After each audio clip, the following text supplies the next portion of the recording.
મિત્રો, હું છું પરમાર અનિશા. તમે જોઈ રહ્યા છો લોક સામના ન્યૂઝ. તો જોઈએ આજના સમાચાર. રાજુલાથી અમારા રિપોર્ટર અકબર સૈયદ સાથે. અમરેલી જિલ્લાના રાજુલા તાલુકામાં કોવાયા ગામમાંથી એક હૃદયદ્રાવક ઘટના સામે આવી છે, જ્યાં ઉત્તરાખંડના રહેવાસી અને સ્થાનિક હોટલમાં કામ કરતા એક શ્રમિકનું સિંહણના હુમલામાં કરુણ મોત નીપજ્યું હોવાનું સામે આવ્યું છે.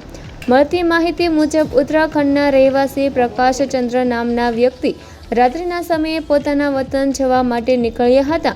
આ દરમિયાન ટીપીપી પાવર પ્લાન્ટ સામેના વિસ્તારમાં સિંહણે તેમના પર હુમલો કર્યો હતો અને તેમણે બાવળની છાલીમાં ખેંચી જઈ મારણ કર્યું હોવાનું જાણવા મળી રહ્યું છે. સવારે ઘટનાની જાણ થતાં સ્થાનિક લોકો અને પોલીસ તાત્કાલિક ઘટના સ્થળે દોડી ગયા હતા.